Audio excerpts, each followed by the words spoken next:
Did I just lose my hat? Oh.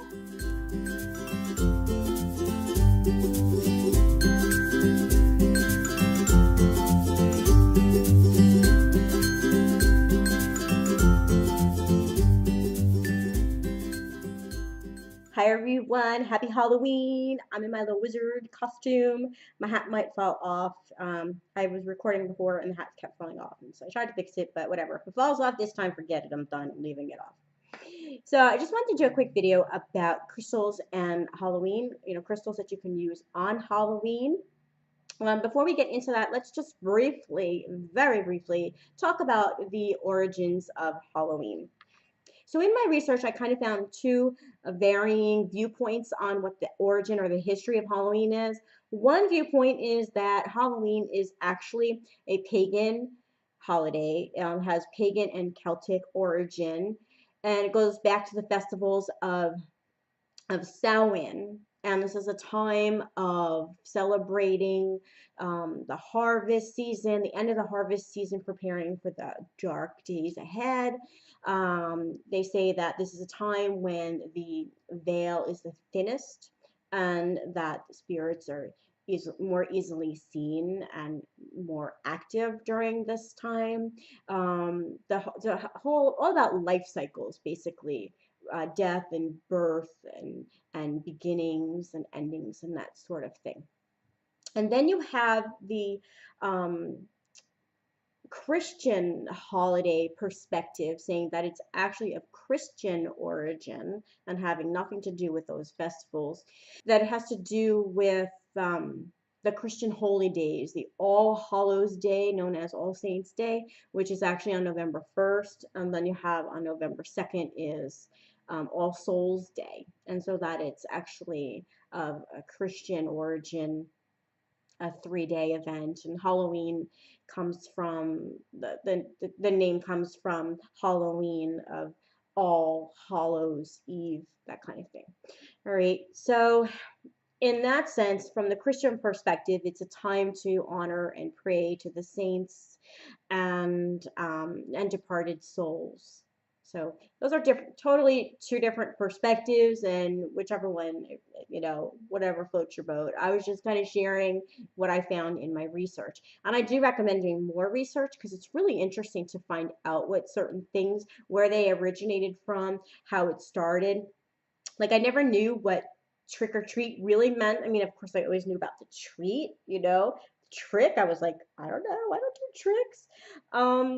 But I always wondered what that meant. And in my research, I found that it was about, get a treat of some kind. If you don't give me a treat, I'm going to play a trick on you, do something bad to you, give you some bad mojo or something like that. There goes my hat again.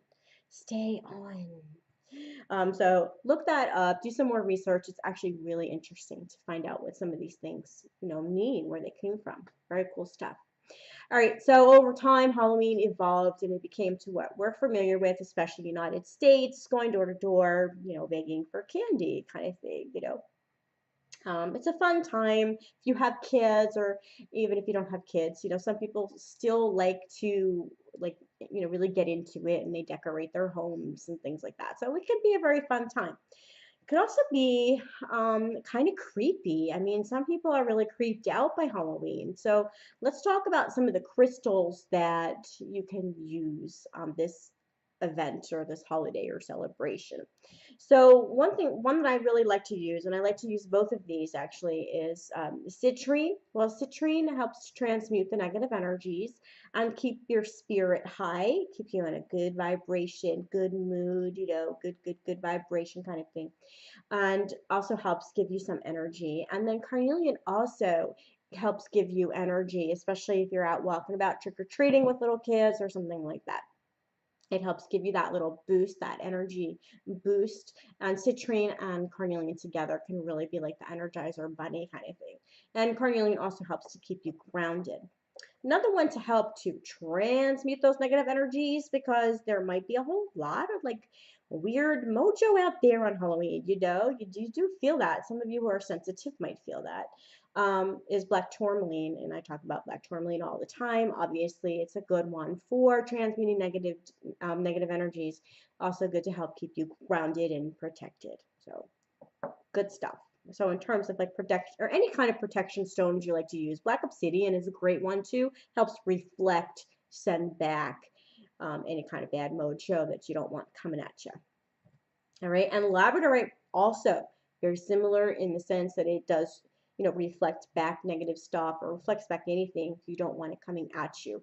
Also, my psychic stone is great for protection, especially psychic protection, and it also helps me really enhance my own psychic abilities. I talk about that all the time. So if you are actually one of those people that would like to take advantage of the veils being thinner on Halloween, and you want to be able to, increase your chances of communicating with loved ones that have passed on or spirit or whatever. One, protection, don't forget that. Please don't forget that. And grounding, okay? So labradorite is good for that. You want to take advantage of the veil being thin. You can also go with celestite for enhanced communication, as well as angelite. Again, enhanced communication, especially with angels, spirit guides kind of thing. Danburite, also great for that. Nina, I have a video coming for you just about Danburite. You've been so patient. It's coming. Danburite's a good one. Apatite. So these are all ones that if you were looking to actually communicate, take advantage of the veil being thin, you can use these. Spirit quartz is another really good one for that. And then a crystal ball. If you wanted to do some scrying, you could do crystal ball. You can use a black obsidian sphere for scrying. And you can also use selenite if you wanted to do that, but I primarily use the selenite for cleansing the aura, cleansing all away that negative, like weird mojo stuff. I use selenite pretty much anytime there's a whole gathering of people, and I like to keep my aura clean. So I will bring out my selenite for that, but it's also good for anything crown chakra kind of thing. It has a really nice high vibrational purification feeling to it. And also salt. If you have halite, you can do that. I didn't bring that up, but you can use your halite. Now, for those kitties, or even for yourself, if you're having bad nightmares, or you're kind of scared, or the kids are scared of some of the really seriously creepy decorations people put out on Halloween. Some people love it. Some people think it's creepy. I tend to think it's kind of creepy. I get creeped out. Story time. One time I took my kids, my husband and I took my kids to this like scary farm, we call it, like a creepy farm, and they dress up in creepy costumes and they scare you. They're not supposed to touch you or anything. But I had this guy who had a leaf blower, a freaking leaf blower, pretending it's what do you call that? A chainsaw. And he's chasing me with this mask on and the freaking leaf blower, and it scared the shit out of me. Like, and I'm an adult, So I was like, I wasn't into crystals at the time, but now I'd be like, where's my smoky quartz? So that brings me to smoky quartz. Smoky quartz is a good one to help with any nightmares, fear reduction kind of thing that may occur especially with all of the scary movies and creepy things they might see, creepy costumes and such, So smoky quartz is a good one for that. And then last but not least, crystal that I actually bring out right about now until the end of the year is apatite. I actually go with the blue apatite, but you can use other apatite, any other color really. But apatite to help with those cravings for that yummy sweets. Snickers, I want the Snickers. Oh, let me know in the comments below, what is your favorite type of Halloween candy? And also, are you going to dress up for Halloween? What are you going to be? Let me know. I want to hear. What are you going to be for Halloween? I am not going to be this wizard thingy. I don't know. Maybe I will, but my hat keeps falling off. But we'll see. I guess I could bobby pin it in. But anyway, I hope that helps. I hope you enjoyed this video. Got some ideas for Halloween on crystals that you can use for Halloween. And so again, let me know in the comments below what your favorite treats are, and also what are you going to be for Halloween this year, or what was your favorite costume ever that you've ever been. love to hear from you. Thank you for joining me on this journey, guys. And as always, have a blessed and this time a spooky day. Bye.